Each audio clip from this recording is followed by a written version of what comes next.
I'd like to tell you about my life. I'd like to tell you about the horrid divorce, if it ever happened. I'd like to tell you about the anguish and misery I know, if only it wasn't just stubbing my toes. I'd like to tell you about my 5 brothers and sisters that starve, but I only have one that tends to steal all the pasta. I'd like to tell you how I have no real place to sleep at night. I do, but my 25-pound cat steals it for himself.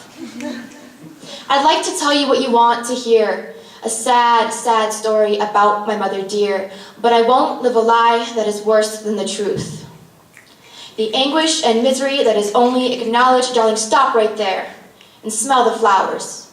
And the news, the good is never acknowledged, only the bad and the worse. Am I going insane, or is this some kind of curse?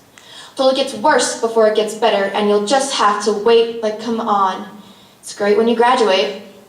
But I don't want to wait. I don't want some hand-me-down dream. I want my own life. I want to be me.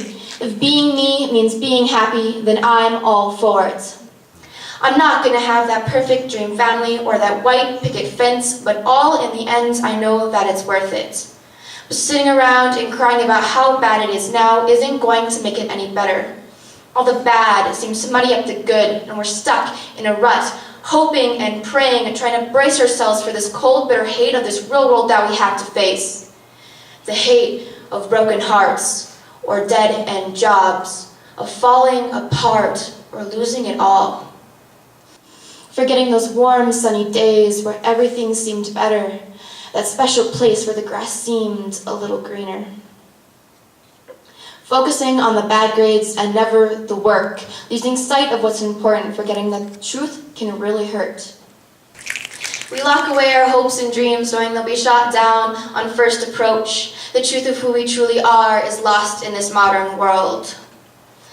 Bad things happen, but don't let it stop you. Remember the good times and know that you'll get through. I'm ready to speak my story of good and of love, my story of truth.